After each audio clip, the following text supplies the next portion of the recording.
Good morning, friends.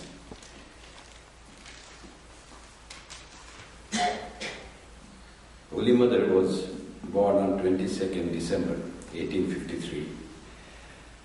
But her birthday we celebrate according to lunar calendar, which this year fell on 4th of January.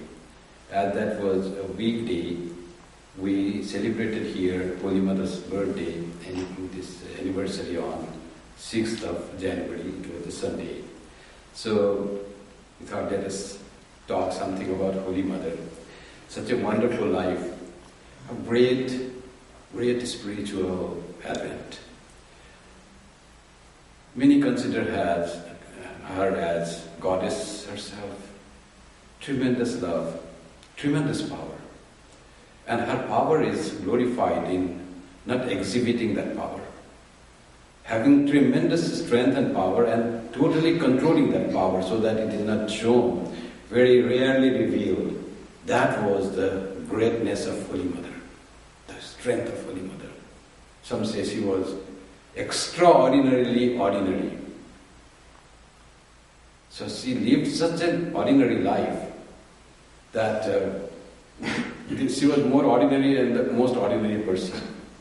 And that ordinariness was her strength, that being the mistress of the whole creation, born as a human being, could live such a simple, poor person's life.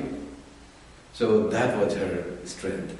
Holy Mother was regarded by many as great spiritual teacher, great guru, wonderful mother of all, and very intelligent. Sri Ramakrishna himself said she is Saraswati. She has come here to grant knowledge.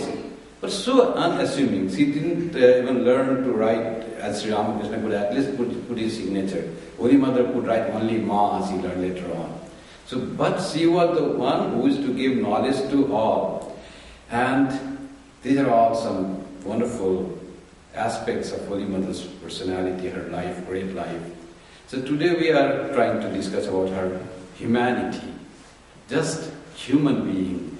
So humanity, the word humanity has many meanings in the dictionary if you find, and one of them is having the virtuous strength of character of a human being, which is expressed as love, kindness, and social intelligence for others. So how these qualities are revealed in Holy Mother's life? Love, kindness, social intelligence. And love was so prominent in her. And the speciality of her love was not directed to one person or another. It was for all, and equally for all. So vast, so huge, so tremendous, intense love for every human being. That if I say only for human being, that also will be not correct totally. For everyone, we'll see from her life how she taught to love and respect even in animals, even inanimate objects. She said you should respect them. So that was, when you have love and respect in the heart, that just flows out. And Holy Mother had a tremendous power of love and divinity. So with this love in her, kind, compassion, forbearing, tremendous, forgiving, that was her Holy Mother. She could forgive. Service to people, and dignity. A dignity with all this love, this self-respect. She never lost that. We will see from some of her life. What a wonderful human being with wonderful human character. The ideal, the best, the perfect human being, you can say in Holy Mother, if we could remove her aspect of divinity from her life, just as a human being. Some of the examples was already read to you from a story of a devotee of hers. So how she treated everyone with love and sameness, it was so wonderful. For her, there was no high and low, no rich and poor, no boy and girl, no man and woman, no pure and impure.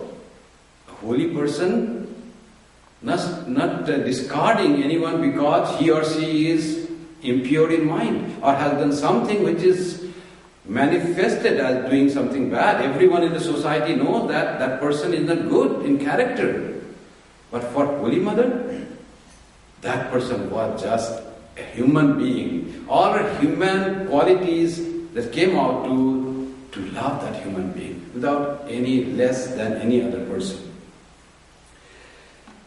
She could go beyond the caste prejudice. How difficult it was, you can imagine. She was a Brahmin widow in a village, and with all the society following the caste rules, distinction between human beings, between the religions. So how she could do that was something very unimaginable nowadays. Nowadays it's not that these incidents are, you say, what is there to love a Muslim like that? What is there to treat other castes also equally like that? We see that. But that time it was like a revolution. It was like a revolution. How Holy Mother single-handed, she could fight against the social customs at the time which were not right.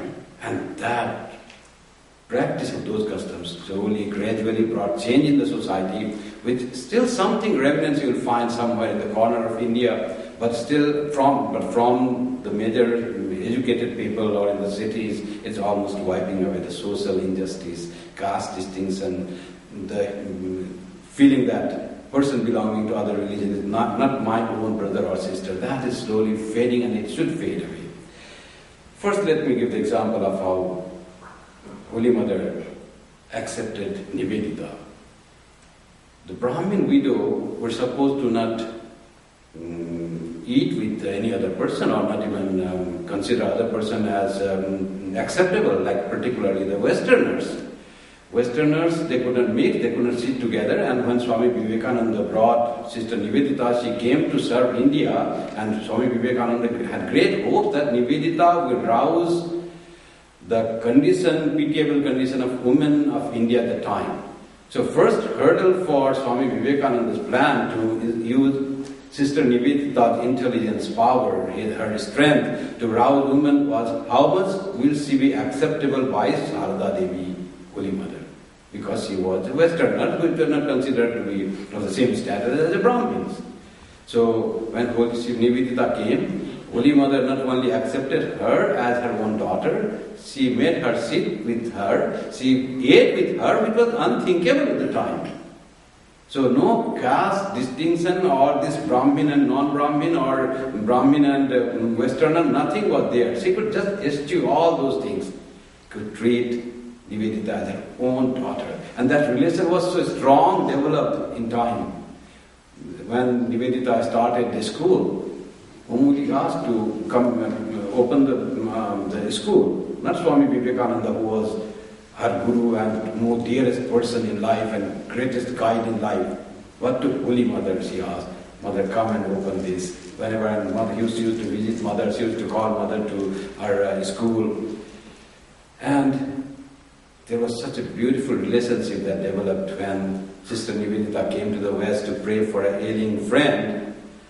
She goes to the church to pray, and she remembers not Mother Mary but Holy Mother Sarada Devi in her place, and says and writes back, Mother, all were praying to Mary for Sara, who was sick, but to me you came in my mind, and I could see you, everything I remember, what you wear, what you do, what is your face, I could see everything there, and you were in my prayer in place of Mother Mary.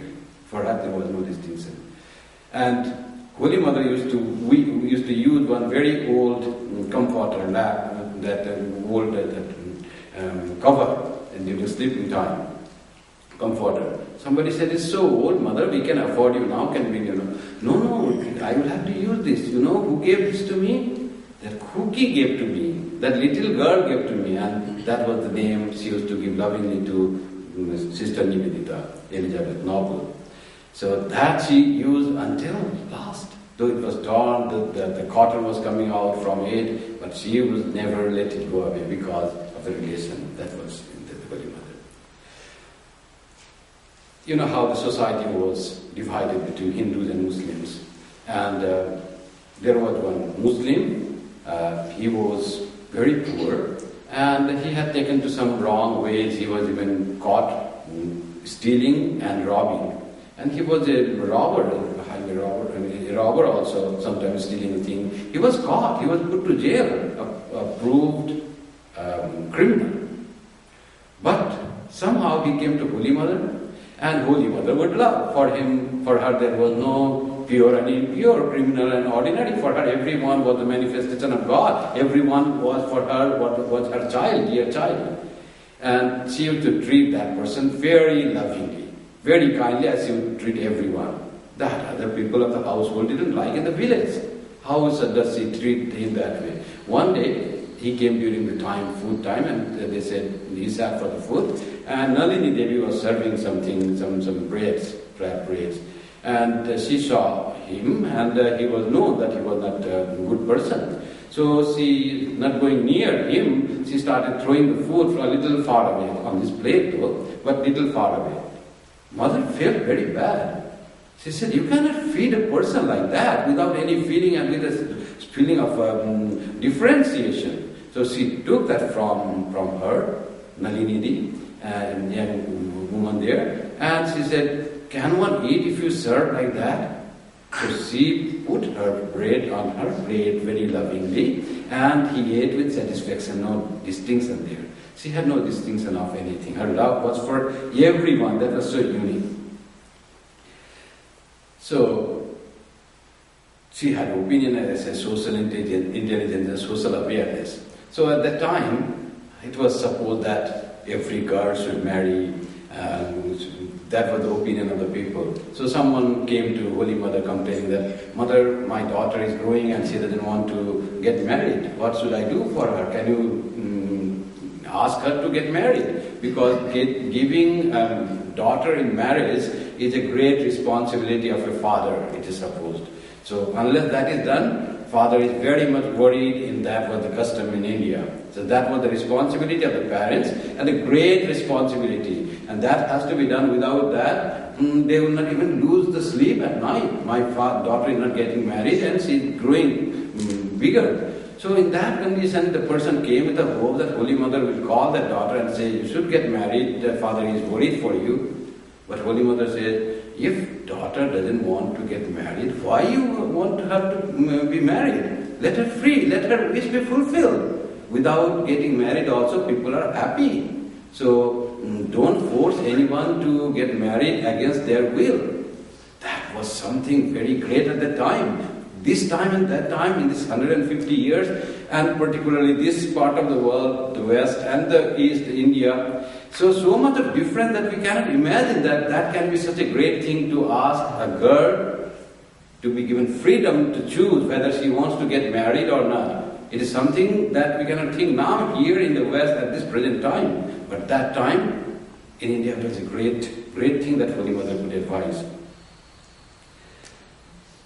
That time, even as we find that some people in Afghanistan or somewhere, they don't want their girls to go to school of some particular religious observance. In India also it was like that. Orthodox Brahmins didn't send their girls to school.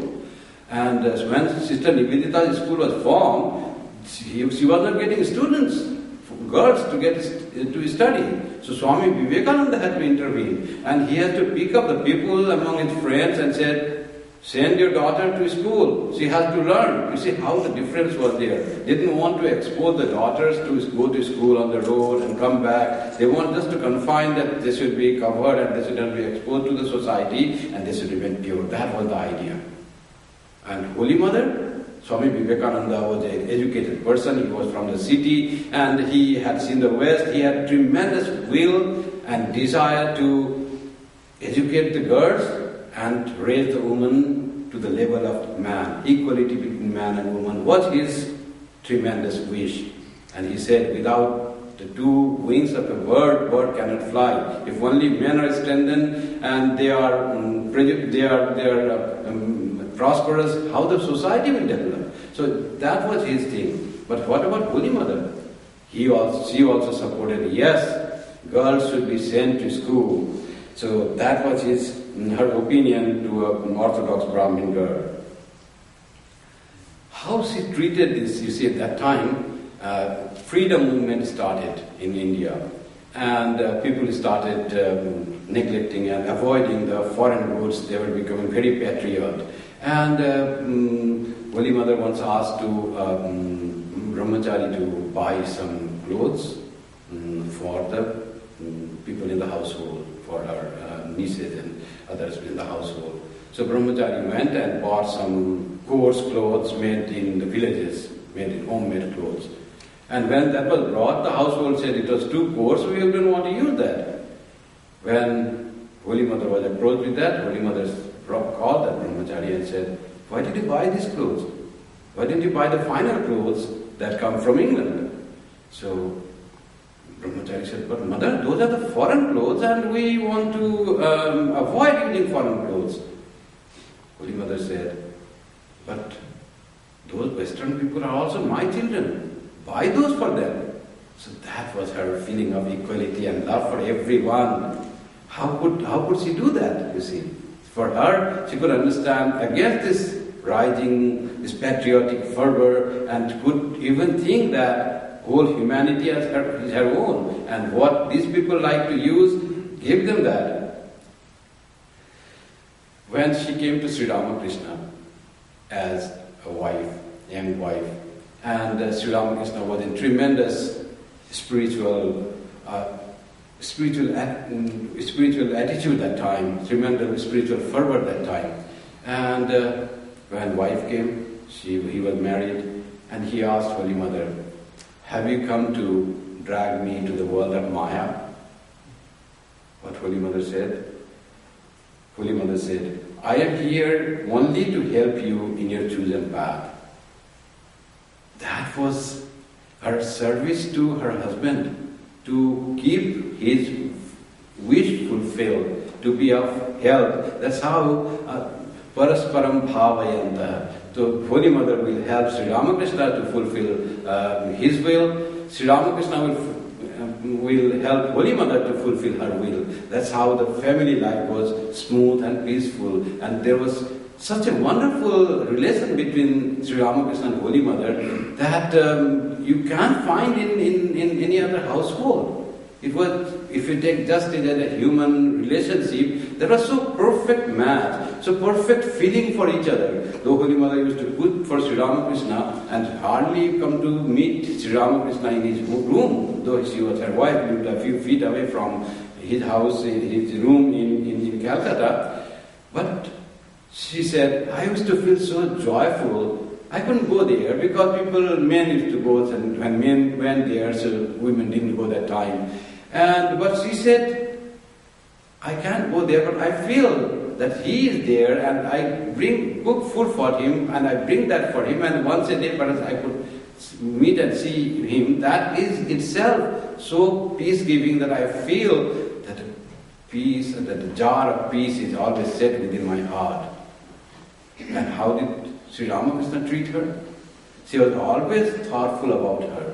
And whenever any lady devotee came, she said, go to her and talk to her. She used to say, you are always in the room, you should go early morning and go for a walk, you will be engaged here. So that was the society at that time. Women didn't go out, and particularly Holy Mother didn't go out. So Sri Ramakrishna was full of concern and always aware that she is sitting there. So that was the relation between these two.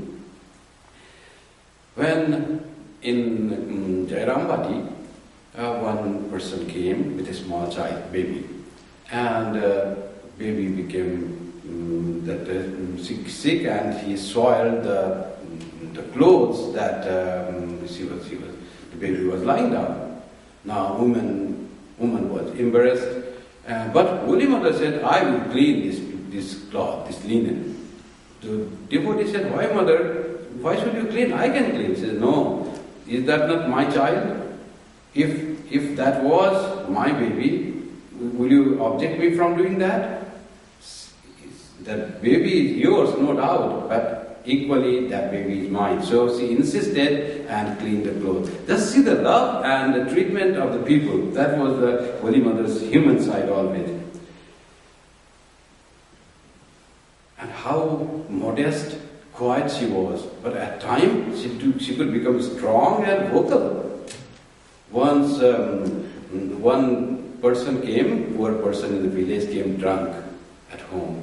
And some altercation happened with his wife, and he started beating his wife. And Holy Mother from next door saw this. She couldn't just remain there and ask someone go and do something there. She herself went to the portico and shouted with full throat that, "What are you doing? We are going to kill that lady." And she was so angry that time to the man, she just protested that behavior of that man. And that man left the wife as such, and later became normal.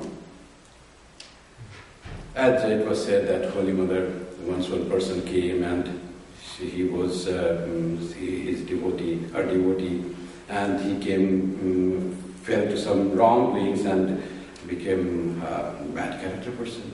He used to visit, and people said, "Don't allow her. If he comes, he's so bad. How will we come?" So, but she said, "He is my child. I have to take his care." She just loved, and she said, "If my children smear themselves with dust, it remains for me, their mother, to remove the dust from their person and take them on my lap." This was her heart, and this is not the only one person with her life, because she is such a great spiritual personality, with such a great power that they come, that their body, when it just goes away, is not there, but that person still remains. Holy Mother, with the death of her body, is not dead at all. She is living as much as she was living that time. So this person is not the only person that was taken care of when she was in her body, but she is still there, and she feels for her children. If someone does wrong, how great hope this incident gives us, that if she is still there, and she is really there, so we will also be taken care of, even though we might have done something wrong in our life. So there is she who says she will just dust away the dust from our body, and then she will take us on her lap. There was a bigger problem another time. A lady of very ill repute, she used to visit Holy Mother. Now many monks, brahmacharis and household people all say that Mother, don't allow her, she is a very bad woman. And Mother was not listening. And then they made a group, and they approached through Balaram Babu's wife. Balaram Babu was a great devotee of Sri Ramakrishna. She was very respected among the devotees. And she said words through Golapma that, "Mother, if you don't ask her not to come, don't deny her to come, it will be difficult for us to visit the place when she is there." It was a big challenge to Holy Mother. That is a big protest, that for that person coming to Holy Mother, to visit Holy Mother. But how strong she was, that's the strength of character, you see. She says, "That lady who is coming will come. I cannot ask anyone not to come. Anyone, whatever her character, whatever her things in the past. But if that makes someone not visit me, what can I do? But I will not ask anyone saying, don't come to your mother." That was Holy Mother's motherly love for everyone. That story is already told, that one person came, she was so lamenting and repenting of her ill-doing in her life. She said, "Mother, I cannot touch you, I cannot go near to you." She was just crying. Holy Mother saw her. She was not going to touch her feet. Holy Mother goes and embraces her, and she says, "You are my daughter. Why are you aware? When you repent so much, everything will go away. You have come to the right place." He says she was so pure. Holy Mother was so pure. And she was aware of her purity. Any person doing any impure thing, if she or he went to Holy Mother, he would be transformed. He would become purified. All her impurities will be washed away by the power of Holy Mother's spirituality. That was assured. So once somebody touched something dirty on the ground, and it was winter in the Jairambati, and she said, "Mother, I feel dirty, I touched something dirt on the ground." And she said, "Wash your feet." She said, "I did wash." but I don't feel clean enough.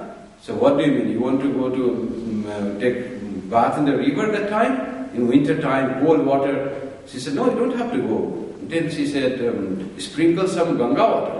The lady said, I did that. Ganga water is supposed to be very purifying. I did that, but still I don't feel like purified. I want to go and have a dip in the river. He said, if you do now that, you will fall sick. So what should I do, mother? She said, come and touch my body.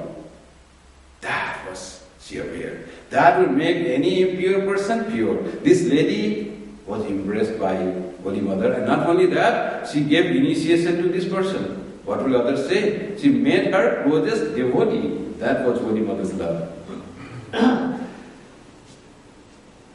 Her love was not only for human beings. Some person was caressing a cat with his feet, his foot, or caressing cat's head. So Holy Mother saw this, and it was normal to touch your head of any animal with your lovingly. She was touching and he was touching and caressing the head of a cat in the household in Jairambati. Holy Mother said, don't do that.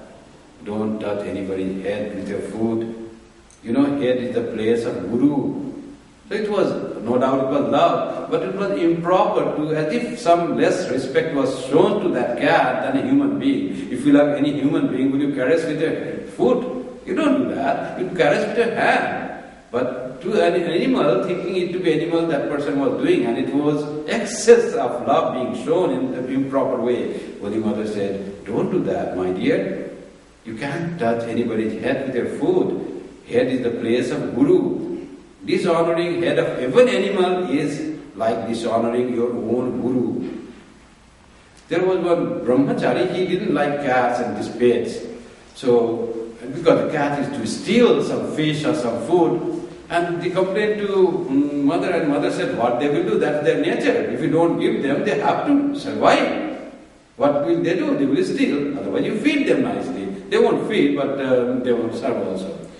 So, and whenever he came to steal something, it was beaten by that brahmachari.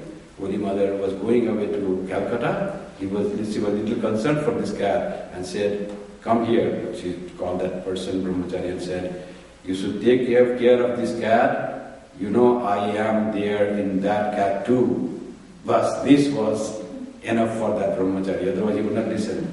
So ill-treating this cat would be tantamount to ill-treating Holy Mother. So it was unthinkable for that man. And how did she could influence, and she knew what exactly to say to a person to follow and to have heart of love flowing out. One person was sweeping the room. After she completed sweeping, he just threw the broomstick on a corner. Just placed it. But it was not done gently, it was done rudely, just kept in a place. Mother saw and said, what are you doing? How are you treating a broomstick like that? It has also respect. You should give respect to every, even insentient thing. If you can hold it and keep in the corner gently, will it take many hours for that? A few seconds more, or perhaps 1 second more. You should do that. If you respect other things, those things will respect you. If you respect human beings will respect you. Even if you respect inanimate objects, you will be respected by those inanimate objects. In the form of what? Form of their durability. They will serve you more. If you throw it, it will be lost soon. If you take care of that, they will take your care longer time. So always, and it becomes a habit in a person. If they want to show disrespect to one thing, they will show disrespect to others. So it should be a nature of a person to give the proper respect to the proper thing. That's how Holy Mother used to teach.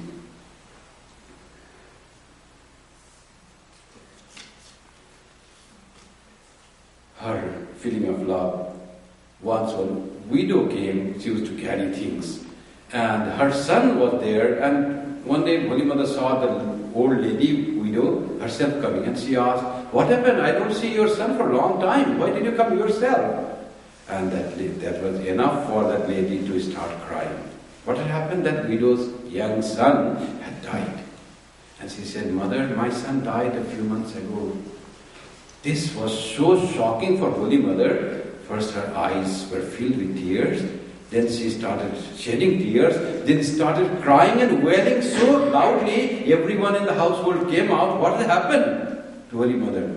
And she was sobbing with the feeling of the pang of that woman whose young son, earning son, working son had died, and she had no one else in her household to say one, and she was so much feeling the pain that widow felt for her son.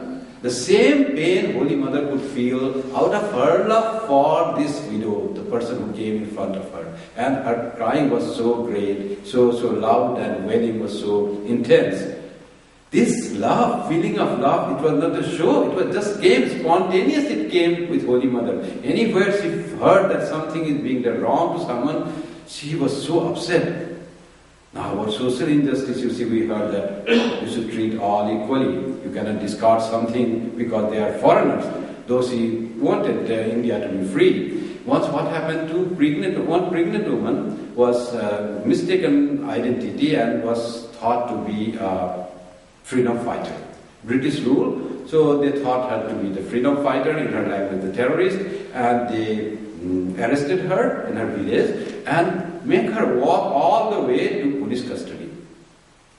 This news came to Holy Mother. When she heard that a pregnant woman was treated ill by the police of the government, of that time, British government, she became very upset. She said, what this British rule is going to do now? There was not like this earlier. And it seems that they won't stand long. Was there any other person who could just slap the police and take the lady away from them? That was Holy Mother, so kind, so humble, so mild, and that was her strength. Was there not a person who could slap the policeman and free the girl from the policeman? That was the strength that could come out of love and concern for the people. This is the great thing in Holy Mother. Not that she was only mind always. She could become strong. And how could she feel that there should be no greed in people? Once Radhu and she went to Ramnathpuram. The Raja, the king of Ramnathpuram, was a disciple of Swami Vivekananda. And when he heard that Vivekananda's guru's wife is visiting the temple, he brought her to her kingdom also, and made in her honor asked the treasurer to open the treasury and requested Holy Mother, Mother, you can take anything you like from the treasury. All the precious stones, gold, whatever she likes, she can take. Now Holy Mother, seeing all those, poor person for the whole life, she said, son, I don't need anything, but lest the king becomes embarrassed, she is not accepting anything. She said, if Radhu was there, her niece, if Radhu wants anything, she can take. And then after saying this, she started praying, may the Radhu do not want anything, may the greed not overcome her, and she started praying. Radhu saw all those glittering things and valuable things and says, what will I do with all these things? I have lost my pencil, can you buy a pencil for me? Holy Mother was so peaceful and happy by hearing this prayer of the Radhu, not seeing overcoming the greed of these things and asking for a small insignificant thing like pencil. So not only that she was good, she wanted everyone to be good like that. We know the story of Padma Vinod. He was a drunkard but was very devoted to Holy Mother. So once he came drunk at the dead of night and wanted to see Holy Mother. Went to Swami Sharadanandaji and said, I want to see Holy Mother. I have urge to see her. She is goddess, she is everything for me. And Sharadanandaji says, she's late at night, she is sleeping, how can you see him now? Come next time, come during daytime. And he drove him out from home. The person had so much of urge to have her darshan, he just started singing on the road, Mother, you are the mother of all, won't I have a glimpse of yours? Like that he started singing. Hearing the wailing word from song from a person who was drinking outside the house, out on the road, he was singing and walking. Holy Mother couldn't stand and couldn't sleep on her bed. He heard that and she came near the window, opened the window. That drunkard man, Padma Vinod, saw Holy Mother, and just at that moment he was so much overcome with emotion. Oh Mother, you have seen me, you have come. Mother, you remain in me. May only I see you and you see me. It's relation between you and me. And he started rolling on the ground on the road, upsurged with emotion. And that was Holy Mother's kindness. No one was thought to be ungetting her grace. She herself said, if anyone had not got my grace, he must be very unfortunate. And added, I don't think there is anyone who has not received my grace.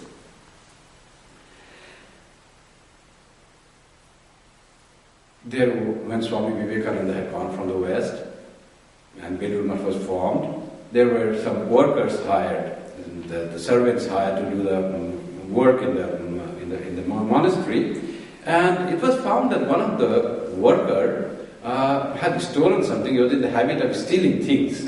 So Swami Vivekananda said, if he had the habit of stealing, how we are not rich people and stealing cannot be promoted and cannot be encouraged. So he said, now please, you are not fit to serve us, you please go away from here. That man was fired from his job by Swami Vivekananda, who was so strong that nobody, if he said anything, nobody could say anything against his wish or order. That man, instead of going home and crying, what he does, he crosses the river, Ganga, and goes to Holy Mother in Udbodhan and tells everything. Mother, I am poor, I stole something, and then Swami Vivekananda fired me. Where would I go? I have nothing to eat. Well, we are so poor. Then Swami Premananda had come by chance to Udbodhan that time in the afternoon. He said, look, this person has done something wrong, but take him back to Belur Math and re-employ him. Swami Premananda had known the story, what had happened earlier in the morning in Belur Math. He said, but mother, Swami Vivekananda drove him away. What can I do? Swami Premananda was the manager of the Math. He used to look after the things. Holy Mother said, tell to Naren that I have asked him to be re-employed, reinstated. Premananda brought that man. They were crossing the river, coming. And Swami Vivekananda was there on the ground. He saw Swami Premananda, and that stealing person was coming. And he was very upset with Premananda. You see, what is this Premananda doing? I drove him away and he's bringing that thief again. When he came near, he said, why did you do this? I fired him. He said, I know that, but it was Holy Mother who said, tell Vivekananda that I want him to be reinstated. And that was enough for Swami Vivekananda. Holy Mother's decision was final for Swami Vivekananda for everything. It was not only before coming to the West. Before coming to the West, he got Swami Sri Ramakrishna's permission. He had a vision that Sri Ramakrishna is beckoning him towards the ocean to cross India, to cross the ocean and come to the West. He had the goodwill of all the friends, money collected. Still he is not going. He said, everything done, but I have to be sure that I am being sent by divine providence. Sri Ramakrishna himself giving an indication, that is not sufficient. What Holy Mother's opinion is. Holy Mother was in Jairam, but he sent a letter. Mother, they are saying me to go to the West to represent Hinduism. It's up to you. What should I do? I am not able to decide. Holy Mother said, yes, you should go. For that it is being prepared. Then he, after getting Holy Mother's decision, then he came. When Holy Mother said, okay, it is done. When Holy Mother said, reinstate, it is done. Swami Vivekananda was trying to sell the land, Belur Math, to serve the sick person, the plague victims. Holy Mother said, you can't sell that. That is meant to serve for centuries.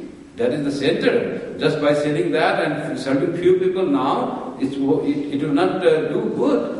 The purpose of Belur Math is to serve for centuries together, so the human being are very large.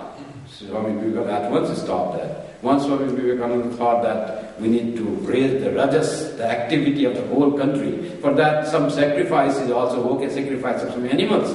So he had planned that. Holy Mother heard that and said, no sacrifice in the monastery, stop that, finished. That was Holy Mother's power over Swami Vivekananda. Because Swami Vivekananda knew who Holy Mother was. Before going to see Holy Mother, Swami Vivekananda used to sprinkle Ganga water again and again and again, as if Swami Vivekananda was so pure. He feels that perhaps I am not equal to Holy Mother's purity. I have to be equal to her. And he seemed to do that. And when he went there, he sent someone to pay respect and touch the feet of Holy Mother. And that person came, that brahmachari came and touched the Holy Mother's feet, as we do, kneel down and touch the feet. Swami Vivekananda said, that is not the way to show respect to Holy Mother. And he himself came and prostrated himself in front of Holy Mother. Then that person knew, oh, that is the way. Swami Vivekananda knew who Holy Mother was. He knew her divinity. But today we're talking about her human side. How wonderful teaching of hers is her last teaching, that's called, don't find fault with others. If you want peace, there's a very easy way. Don't find fault with others. We all ask, oh, we are restless, there is no peace in the world, I have everything but peace is not there. She said, you don't have to do anything. Just give up finding fault with others. Give up blaming others for anything. Give up judging others for their activity. Don't judge, don't blame, don't find fault with others. And she adds, but always find fault with yourself. Try to see within yourself if you have any mistake done. If anything is wrong with you, see yourself. But don't judge others. Don't blame others for anything. All this restlessness comes from accusing others. That's why our prayer, that, based on Holy Mother's teaching, may we not accuse, demand and complain. So that makes perfect teaching, and don't find fault with others, but try to find your own faults, and that is certain to give you peace. This is Holy Mother's all human side, and how she revealed the humanity of her strength of her character, which included love, sympathy, forgiveness, forbearance, and service. And treating everyone equal, seeing God in everyone. That love can come when one has seen God and can see God in everyone. And love in the beginning, and it was sandwiched by love away again. So that was the quality of Holy Mother. In this month, when we celebrated her birthday, I pray to Holy Mother, may her spirit of love, service, sacrifice, sympathy, kindness, forbearance and forgiveness inspire us and make us right child of her. Thank you.